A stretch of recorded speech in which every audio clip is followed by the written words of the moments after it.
Sempre na tentativa de se fazer entender através das melhores referências captadas. Eu tô aqui com as melhores e as maiores também. Isso é o maior convidado, literalmente, que a gente recebe hoje. Você se surpreende com as pessoas te parando na rua e pra dizer, nossa, como você é grande.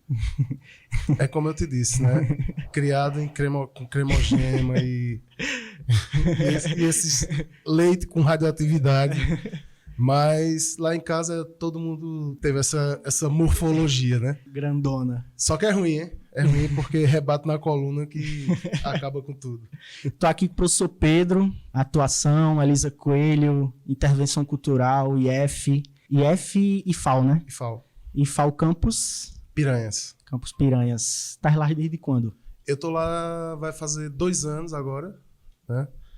Assando literalmente a cuca, porque você assa a cuca para dar as melhores aulas, porque você tem que fazer o melhor. É uma das minhas lutas.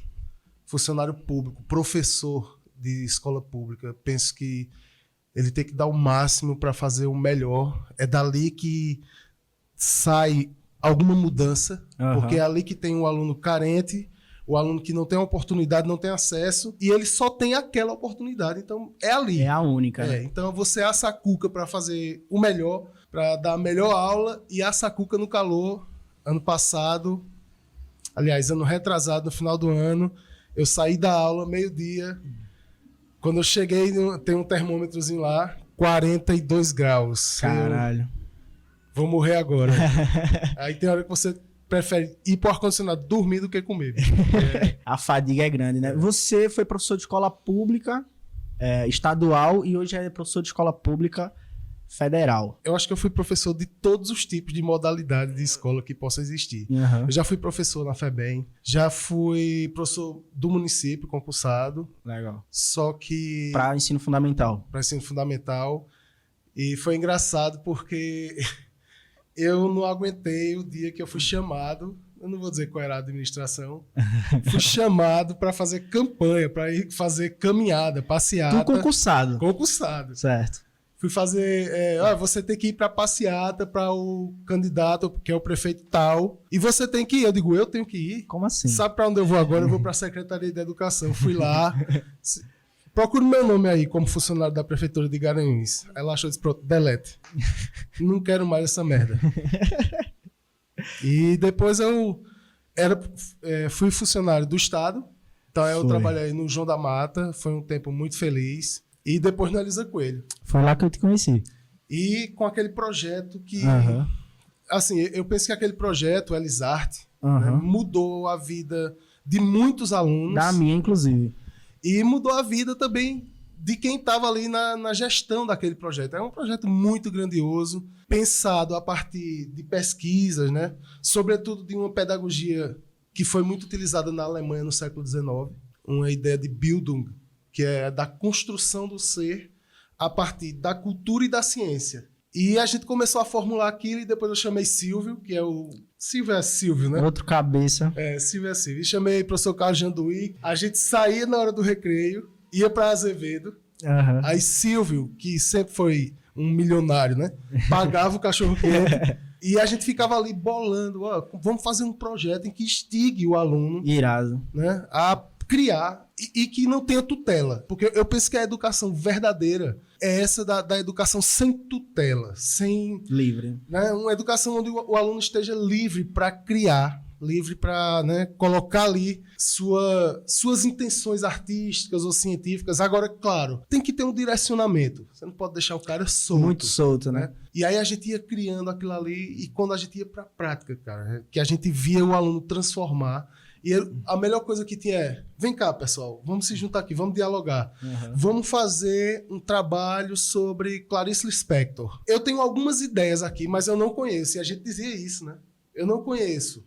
E é interessante que o professor não diga tudo. Então eu já dizia, olha, buscar, né? Vamos fazer um trabalho aqui sobre Raul Seixas, que foi um trabalho assim, que até hoje fica na minha memória. Eu não conheço, mas eu tenho isso aqui. Eu tenho essa migalhazinha aqui. Jogava no meio, com semente.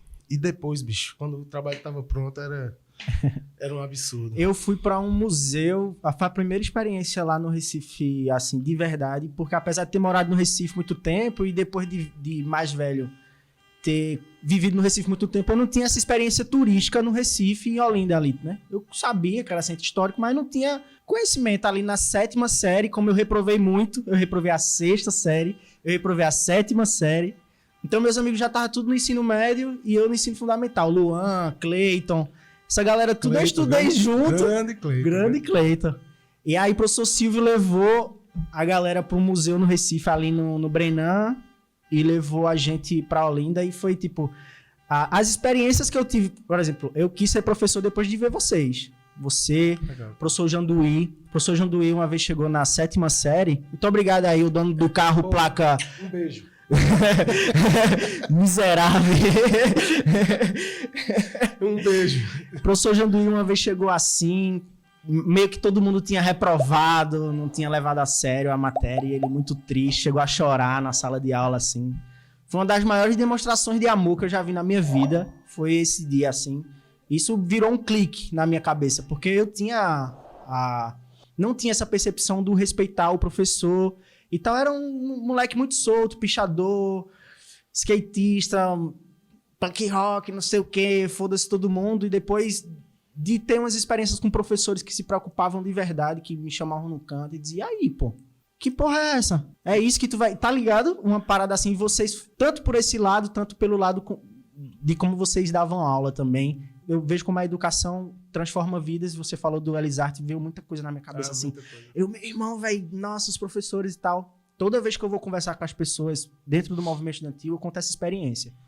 Falo, ó, na Elisa Coelho a gente participava e fazia acontecer junto com os professores, e ali, de verdade, era uma junção do corpo discente com o corpo docente, e ali a magia acontecia de verdade, né? É uma experiência que mudou a escola. Se você for hoje no Elisa Coelho, você escola. vai ver outra escola. E assim, muito em função daqueles profissionais que estão ali, que devem ser valorizados, né, daqueles professores aguerridos, mas muito em função do Elisarte ter mudado a cabeça dos estudantes. Tu falou que tu era o punk rock, não sei o que e tal. Eu vou relatar uma experiência pedagógica que eu tenho com estudantes que aparentemente são aqueles que o professor não quer ter contato. Sim. Né? Então, é o cara que tá com a camisa do Sepultura, certo, todo de preto. Aliás, todo de preto, né? Eu já ia julgar o cara. É o cara que tá com a camisa do Sepultura todo de preto, lá no fundo, lá no fundão, né? Calado. É o emo, né? Eu lembro de um emo. Eu já fui os dois, o metaleiro e o emo. E eu dizia assim, tinha um emo no meu primeiro ano, e, tipo, a característica do emo, e isso é o legal de ser professor. A gente vai conhecendo essa galera, assim. e você não envelhece, porque todo ano vai chegar uma galera nova, com uma característica nova. E aí, o que acontecia? Tinha um emo, eu lembro como eu já era no primeiro ano lá na Elisa Coelho, e o cara, pô, aquele cara não era emo dentro dele, sabe? Porque a ideia do emo é você ser triste, tá, né? Ele com aquela franja assim no cabelo. E eu começava a dar aula e eu botei ele pra sentar na frente. E eu começava a tirar onda pra fazer ele rir, né? E ele não se aguentava. Pra ele sair do personagem. E ele não se aguentava, e ele se estourava de rir. Eu dizia, bicho, tu é o emo mais fuleiro que eu já vi na minha... O emo mais feliz que tem. E o cara que é roqueiro, que tá lá, que às vezes tá caladão e tal, né? Introspectivo. Ele tá gritando, pô. Ó, o aluno que tá calado, que tem uma postura... Porque tem um aluno que tá calado porque quer prestar atenção. Sim. Quer estudar pra caralho. É o cara que é CDF e tal. E tem um aluno que tá calado, mas não tá estudando, não tá fazendo nada. Ele não tá calado. Ele tá gritando. Olha pra mim. Olha pra mim. E eu tenho uma experiência com muitos anos. Eu tenho 20 e tantos anos de chão de escola, né? Sim. E eu tenho uma experiência com esse aluno. Se você chegar nele, se você sabe, teve muitos que dizer, bicho, faz a chamada aí. Eu odeio caderneta, é um inferno total. Faz a chamada aí, não sei o quê. Daqui a pouco o cara começa, sabe? A se soltar. E daqui a pouco o cara tá querendo colaborar com você, né? Tá querendo participar da aula, tá querendo... E quantos desses caras que estão calados ali, que tá... foram os melhores que atuaram no Elisarte, né? Foram os caras que mais deram ideia. Tinha aluno que era insuportável na aula, mas quando dizia assim, vamos montar o cenário aqui para representar a vida de Luiz Jardim. Vamos montar o cenário aqui, sabe? Ensinar praticando, né? Botando a mão na massa ali. Vem cá, bicho, como é que a gente vai fazer pra falar sobre, sei lá, sobre a Liz Regina? Total. E o cara, porra, professor, Dava vamos o fazer sangue, assim, né? O cara, estourava, né? Tá tudo ali dentro. Porque Todo ser humano quer brilhar. Porque pô. não era aquilo, né? Faz desse jeito, é tipo... Não é, pai. Vem cá, vamos fazer. Como Qual é é que a tua gente visão? faz? Porque às vezes o cara que tá lá calado, sentado no fundo da sala, ele tem uma perspectiva totalmente diferente do resto da sala. O calado é o observador, sabe tudo que tá acontecendo ali. E eu era esse cara, tá ligado? Eu ficava muito aí depois... O movimento estudantil foi quem me soltou mais. Me lembro de um debate de chapas, que eu fui candidato a vice numa chapa, e se você se lembra de Tarcísio? Lembro, pô. Tarcísio foi candidato a presidente na outra, e aí Tarcísio ganhou a eleição, mas o debate, a presidente da minha chapa não pôde ir, que ela trabalhava durante o dia. Aí vai tu, vice-presidente, pro debate. E eu, totalmente introspectivo, morria de medo de falar com o pessoal. Tem que enfrentar, né? Pegar um microfone ali e falar. Aí isso foi me soltando na prática, né? O movimento estudantil e alguns professores que eu tive a oportunidade de ter aula foram me levando para a licenciatura justamente por se apaixonar por essa forma diferente de educar, né? Não só de mandar fazer, mas de, e aí, a gente faz como? Vamos colaborar, e aí, qual é a tua ideia? Vamos fazer junto? Acho isso massa. Quando tu migra para o ensino público federal, tu percebe uma diferença estrutural óbvia, né? Estrutural, assim, foi estranho para mim, porque embora haja dificuldades em função da região que eu estou, imagina, eu estou no Alto Sertão. Muda a vida das pessoas ali, né? Muda a vida das pessoas. Veja bem, você colocar uma instituição, e eu estou em Piranhas, onde tem um Instituto Federal, que trabalha a questão agrária, então tem filho de agricultor ali aprendendo a manejar o leite, cara, a fazer queijo, sabe? Os caras estão pesquisando um capim que resiste ao calor daquela região. Cara, isso é demais. Uma revolução. Porque tá trabalhando naquela micro-região. Aquela micro-região. Infelizmente, a estupidez atual não enxerga isso. Burrice da porra. Né? Agora, é um projeto de destruição. E eu vou usar a palavra genocídio, embora juridicamente ela não caiba, né? Mas se você pega uma instituição que está no meio do sertão, onde não há nada, teoricamente, né? Quando eu digo não há nada, eu digo em termos físicos, geofísicos, né? Embora haja o Rio São Francisco. Mas se está passando um mar ali e não existe conhecimento para você aproveitar aquele mar, não há nada. Né? O que é que essa instituição está fazendo ali? Dizendo à comunidade, não só de Piranhas, mas ali pega Sergipe, sabe, é uma grande região ali.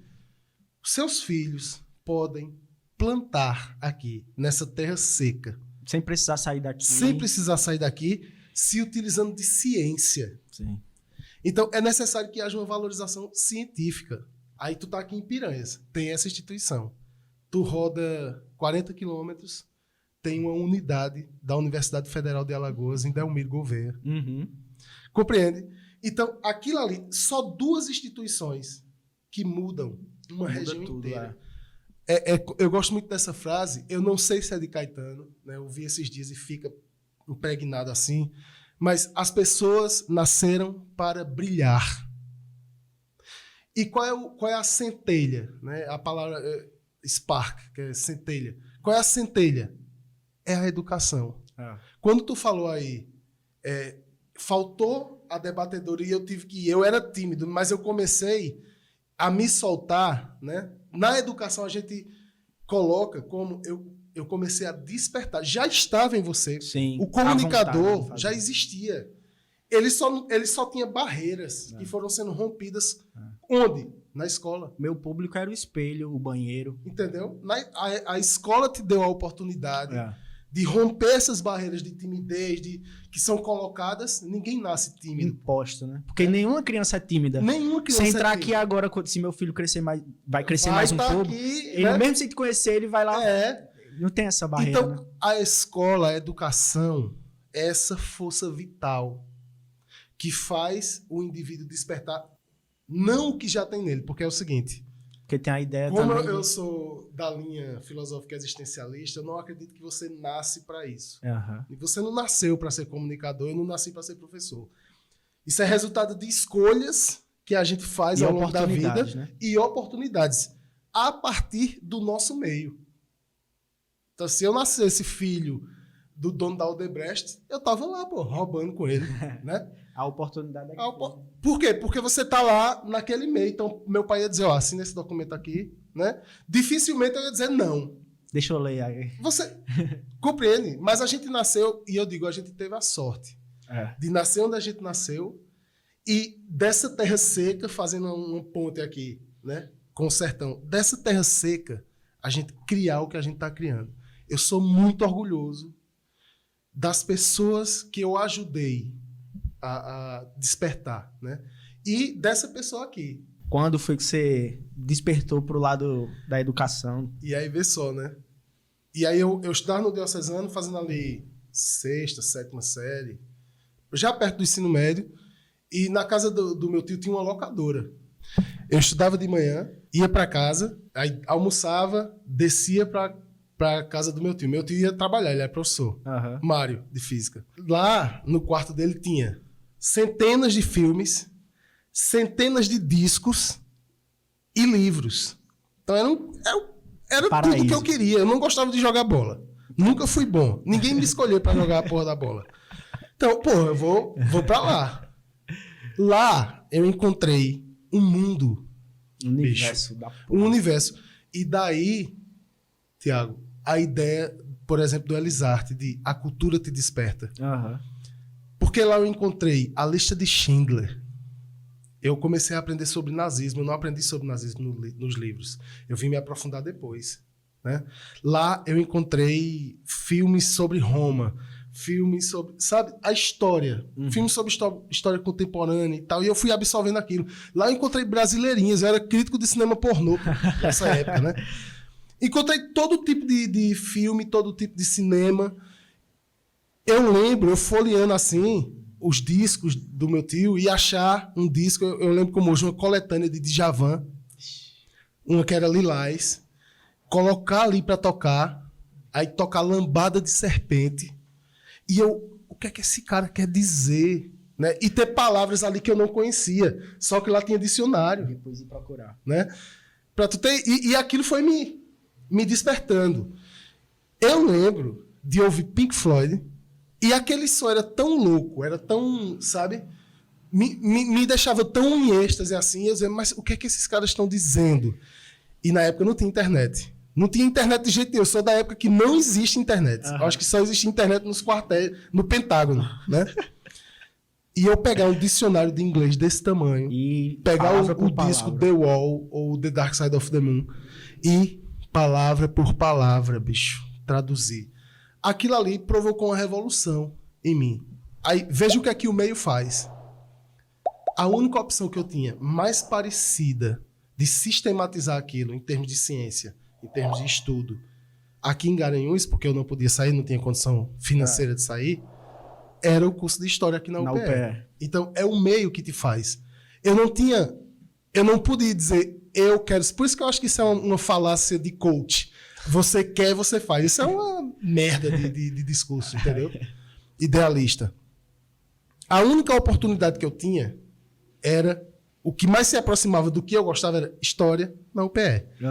E foi aquilo que eu fiz. E foi aquilo que deu muito certo na minha vida. Eu não nasci para ser professor, mas as contingências me levaram... Mas eu nasci com uma sensibilidade, ou eu desenvolvi uma sensibilidade que me trouxe até aqui nessa conversa contigo.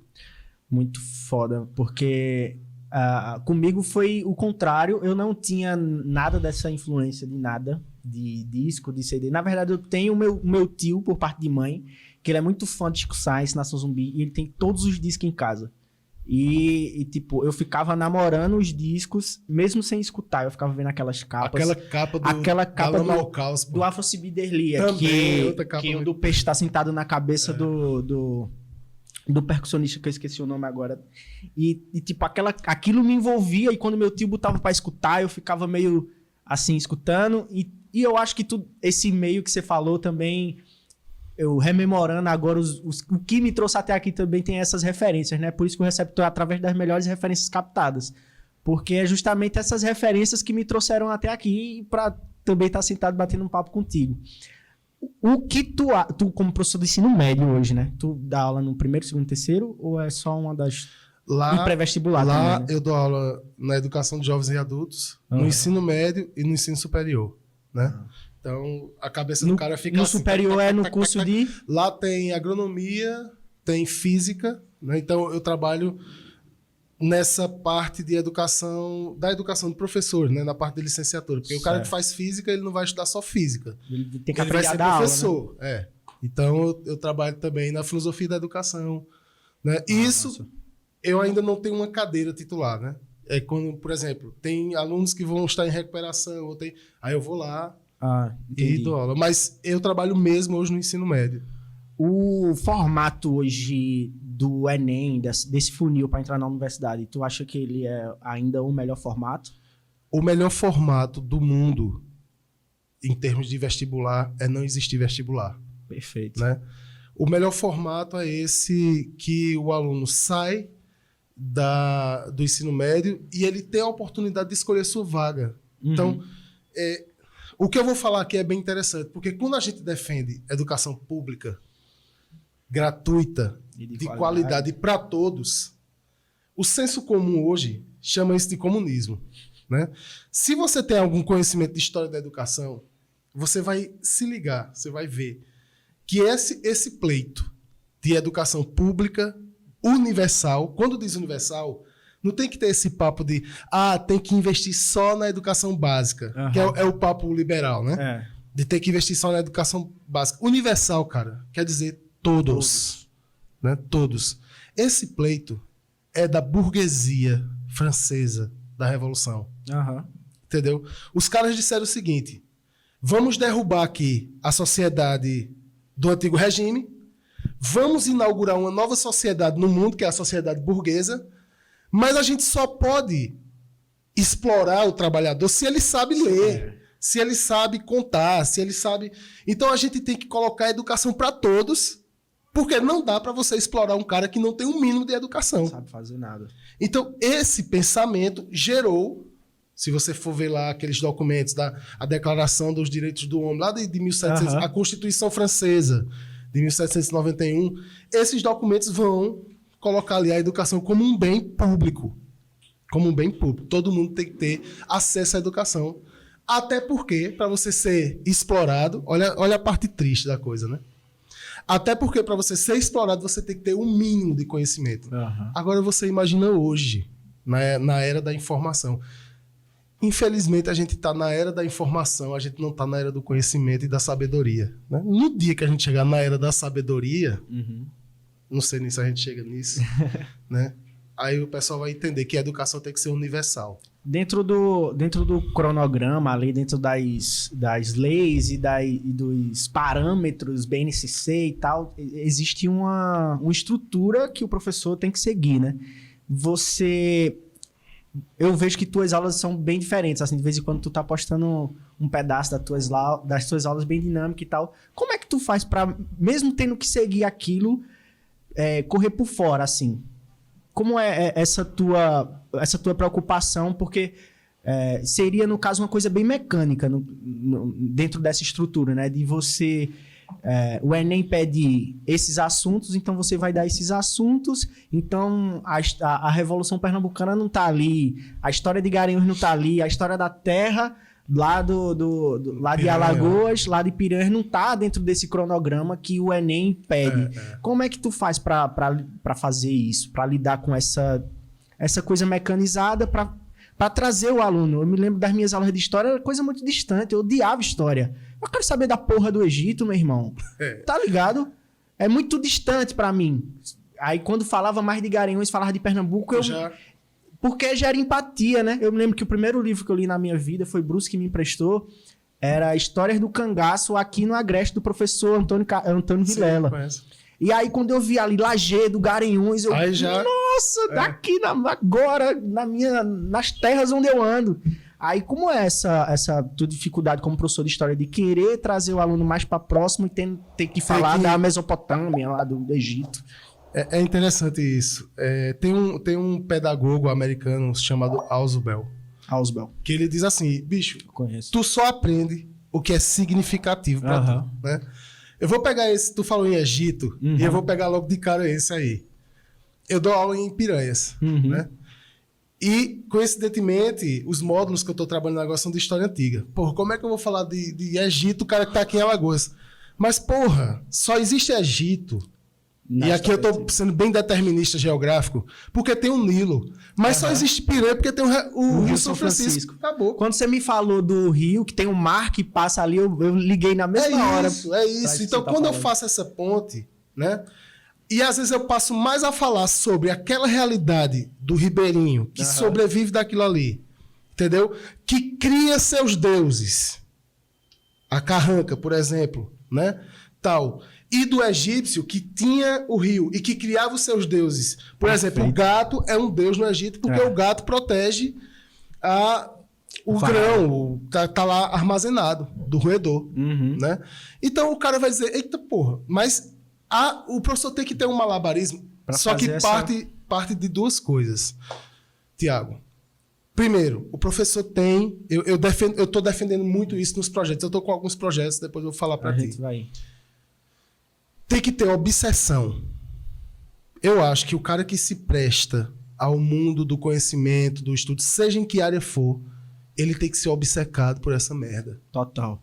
Entendeu? Se você não é obcecado pela educação, não vá, meu filho. Você vai ser aquele professor que... Mais ou menos, né? Pô, eita, vou dar aula hoje. Embora tem dias que todo mundo tá assim. Com certeza. Eu não sou o super professor todo dia, bicho. Nossa, eu tem sou muito professor. E eu chego e digo, pessoal, hoje...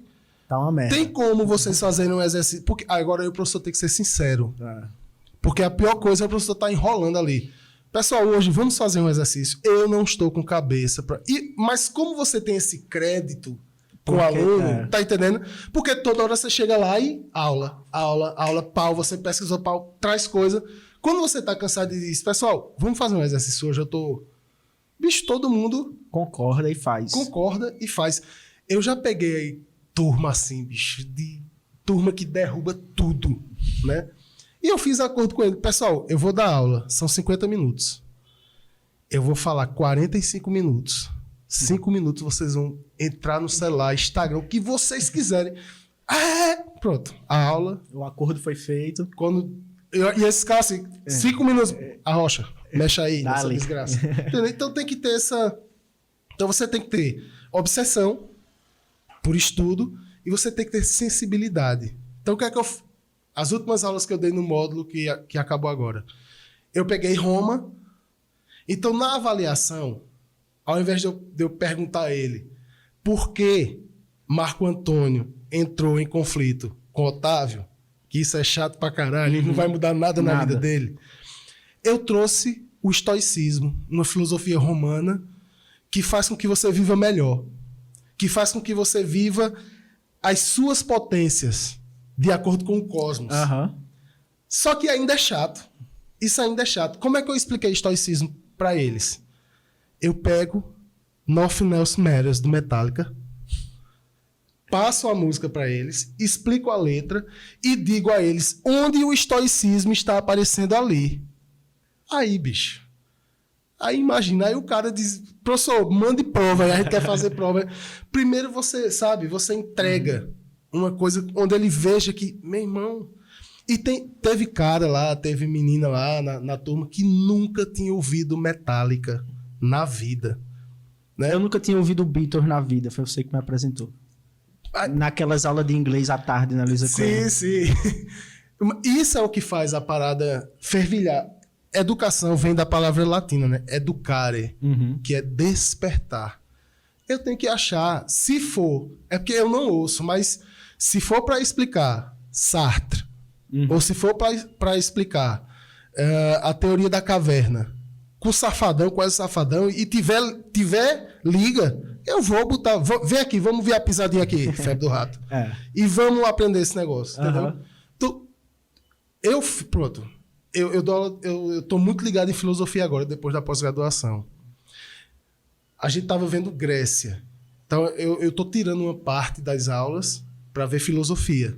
Legal. Então aí eu vou lá, parábola de Platão, né? Bicho, não tem coisa mais foda do que você entender a parábola de Platão através de Matrix. Totalmente. Né? Só que se eu chegar e botar aquele diálogo de Morfeu com Neo, para você entender a parábola de Platão, o cara ainda não vai pegar. Mas primeiro eu faço o quê? Eu boto aquela cena em que o cara tá atirando. Ah, tá. Você que era da pílula lá do... Mas essa é a cena principal, mas eu não vou chegar logo nela. Eu boto aquela cena que o cara tá atirando e Neo tá... Aí o cara, que fio... A nova geração não assistiu Matrix, pô. Não. Compreende? Aí eu boto aquela cena. Aí eu boto a cena do cara que tá lá, Morfeu preso, e o cara chega no helicóptero e detona tudo. Aí os caras... Fica logo preso na cena. Agora vamos entender o argumento. Aí eu boto a cena da pílula. Aí os caras, pô, que massa, não sei o que. Agora, peraí. Vamos ler agora o capítulo 7 da República. Onde fala que existe onde fala que existe um mundo ideal e um mundo real. Aí, bicho, essa liga das coisas antigas, que não são antigas... Eu só fui ver isso agora na universidade. Bicho, eu tô fazendo isso no primeiro ano lá, entendeu? E a galera... E se eu mostrar pra você, tipo, os mapas mentais que eles fazem? Total. Cara, eu pego cada mapa mental assim, sabe? Os resumos que eles fazem. E, bicho, me dá uma alegria. Aí é o pagamento. Quando você fala dessa verve, dessa vontade do professor, no primeiro período a gente tem aula de filosofia, fundamentos históricos filosóficos da educação. A gente tem contato com Platão, com Kant, com Marx. A gente vai discutir esses pensadores, o que eles pensavam sobre a educação. Tomando isso. E aí, foi o meu primeiro contato assim, com essas teorias. E o professor falava pra mim, ó, tá vendo, gente? Cuidado pra não aleijar os filhos alheios. Não leva esse curso, essa coisa na brincadeira, não. Se não for pra você, caia fora. É por isso que a gente tem essas disciplinas no primeiro período, que é pra vocês entenderem como é importante essa merda aqui. Então, vocês vão ser o elo, a ponte entre o estudante e o que você tem que ensinar pra ele. Ensinar, assim, no sentido da troca e tal. Tem toda essa... Enfim, daria vários papos. Mas quando você fala isso, eu me lembro muito desse primeiro contato que eu deveria ter tido antes, né? Deveria ter tido muito antes, mas só tive a oportunidade na universidade. Até porque eu nem ensino médio fiz. Eu fui para a universidade direto pelo Enem, concluí pelo Enem ensino médio, então não tive a oportunidade nem de passar esse tempo que muita gente tem saudade, que é o ensino médio, terceirão pra vida toda, não sei o que, eu nunca tive isso, tá ligado? Nunca tive isso. Eu estudei no IF, fiz parte dessa expansão do ensino técnico federal, hoje eu sou aluno de pedagogia na federal e eu sei como isso transformou minha vida e eu sei como tá transformando a vida dessas pessoas lá de Piranhas, lá do sertão de Alagoas. Mas você tá aqui também nessa temporada da Aldir Blanc para a gente falar sobre projetos, né? Vocês tiveram agora, recentemente, projeto aprovado na Aldir Blanc, foi na estadual ou foi na prefeitura? Foi estadual. Foi estadual, né? Fala um pouquinho da intervenção cultural, é tu, Eric, Helder? Eu, Mari e Helder, né? Antes eu quero só, para você ver como as instituições engessam a educação, né? Eu fui convidado por uma instituição, não posso dizer, porque é tudo muito sigiloso, para elaborar questões da prova de filosofia do vestibular, de um dos vestibulares aí. E as primeiras questões que eu mandei, por exemplo, a primeira questão que eu mandei uma com Wolverine, né? Eu não vou lembrar agora a abordagem que eu fiz, e mandei uma que era uma interpretação da música War, de Bob Marley. Sim. Né? Aquela música que eu acho fantástica, enquanto houver diferença de cidadão de primeira e segunda classe, tal. Aí me deram um retorno e disse, irmão, peraí. Não rola não, né? Peraí.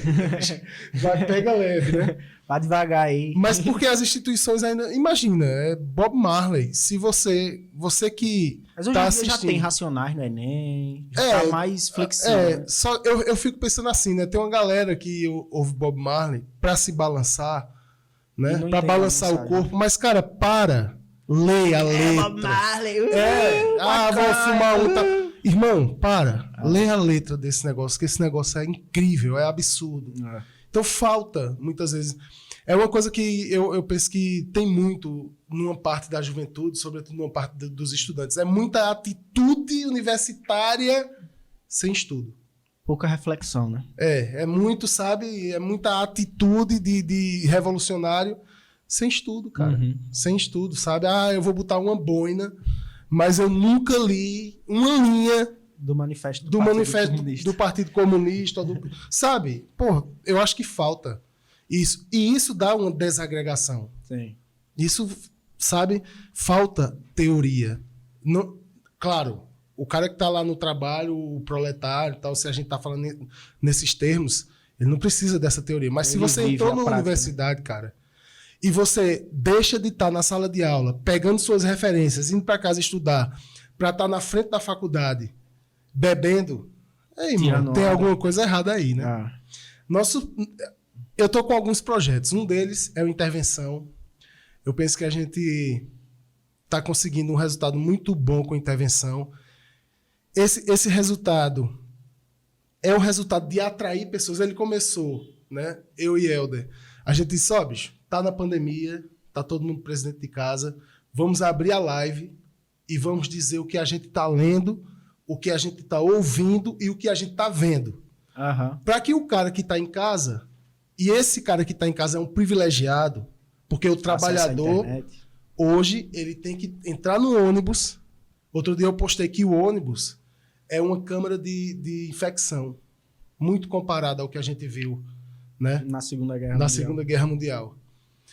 E o cara que é privilegiado e pode estar em casa, vamos dar referência a esse cara, referências culturais para quê? E aí a gente começou. Depois a gente teve que chamar Mário, porque Mário, bicho, é um monstro. Sim. Mário precisa vir aqui e Helder, porque com certeza esses caras têm que, sabe, deixar essas referências. Mário e Helder são dois monstros, os caras são. Mário foi indicado ao Jabuti, pô. Exatamente. Helder é prêmio CEP de literatura. Os caras são monstros, né? Eu sou ali o doidinho da história. Juntos os três doidinhos, pronto. E aí a gente começou, e isso evoluiu, né? E depois a gente começou a dialogar com a galera da cultura de Pernambuco. Eu vi, vocês receberam muitos convidados e convidadas especiais. Né? Juliana Holanda, Geraldo Maia.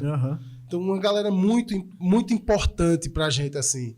E a gente dialogou, né? E continua todo domingo, 21 horas. O horário é bem flexível, porque também a gente não tem uma obrigação. Exato. Então, agora a gente tá aos domingos, 21 horas, no YouTube, no canal Intervenção Cultural. Entra lá e vai ouvir a última edição. A gente falou sobre o Lobo da Estepe. Então, a gente tá lá discutindo literatura alemã. Dizendo a você como fazer para você ter acesso a uma literatura que às vezes é muito complexa. Sim. Mas a gente tá fazendo o papel de professor. Começa assim. Começa assim. A partir disso, eu tenho um grupo de estudo de filosofia. Eu tô num enlace filosófica. Num enamoramento assim com a filosofia desde que eu comecei o mestrado, que eu fiz mestrado em educação, eu estou concluindo o doutorado em educação. A educação, ela não é uma ciência em si, ela não se explica por si.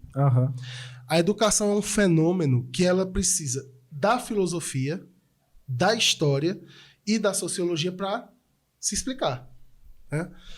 E eu comecei a me aprofundar muito no mestrado, depois no doutorado, assim, e ver que, bicho, os professores davam aula de filosofia da educação, assim, o cara sentava lá e passava 4 horas e meia falando. Tipo, sobre Heidegger, sabe? E eu, o que é isso? Que mundo é esse aqui que eu não conhecia isso aqui, né?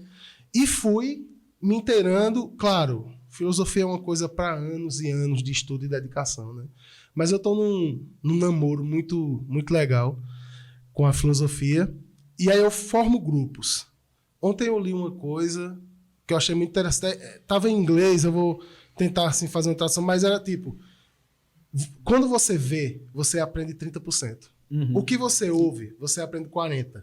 O que você dialoga, você aprende 70%. Mas o que você ensina, você aprende 100%.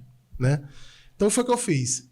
Eu estou pegando a bibliografia do doutorado, toda introdutória, e formei grupos e estou revisando essa bibliografia, ensinando a galera para aprender, né? E isso tem sido muito, muito significativo para mim. E também fiz outro grupo. Não bastante, né? Não bastante. Fiz outro grupo, por isso que eu te falei da obsessão. Né? E às vezes eu falo no grupo, a gente tem que ter obsessão pelas coisas, né? Fiz outro grupo para a literatura. Então, eu disse ao pessoal, vocês querem mesmo, tem coragem, vamos. A gente vai ler toda a obra de Clarice Lispector. Que tu é fã, né? Sou fã. Direto, tá falando sobre ela. Eu tô falando muito agora nesse momento, porque, como eu te falei, eu gosto muito da filosofia existencialista e eu não consigo compreender como uma menina, vou dizer aqui, uma menina, por exemplo, de 19 anos, escreve um livro, por exemplo, Perto do Coração Selvagem, e você abre o livro e quando você está lendo ali, tem toda uma referência de Spinoza, sabe? Uma coisa de um nível assim, de humanidade. E de humanidade no sentido mais cru da palavra. Não essa humanidade no sentido do que tem de bom. Né? Essa personagem de Perto do Coração Selvagem, que é Joana, ela diz assim, quem não é mau é morno. E quem é morno dá vontade de vomitar. Sabe? São coisas assim que você... Porra, que pensamento que é uma menina de 19 anos, bicho, que tá escrevendo isso, né? Então, como não ficar apaixonado? E entre os livros, a gente vai ler toda a obra, né? Um grupo bem legal, o pessoal bem empenhado. A gente tá lendo toda a obra de Clarice, mas entre os livros, porque você não aguenta ler 2, 3 livros de Clarice de uma vez assim, você ou morre ou se mata. Entre os livros, a gente vai lendo alguns clássicos, né? E eu peguei assim, da literatura alemã para o leste europeu, para no final a gente chegar na Rússia, que é onde o bicho pega, né? Então a gente leu, por exemplo, A Insustentável Leveza do Ser, do Milan Kundera. A gente está lendo agora O Lobo da Steppe, do Hermann Hesse, a literatura alemã, né? E depois a gente vai terminar levezinho assim, com Tolstói. Dostoiévski, sabe? Coisa leve. E o legal, Tiago, o legal é você ouvir gente que não lia, meu irmão, dizendo, Pedro, minha vida tá mudando, cara. Eu tô me vendo nisso aqui. Foda, pô. Eu tô me vendo. Teve 2 depoimentos assim que eu fiquei, porra, de 2 pessoas que disseram, bicho, eu como mulher, eu não me enxergava.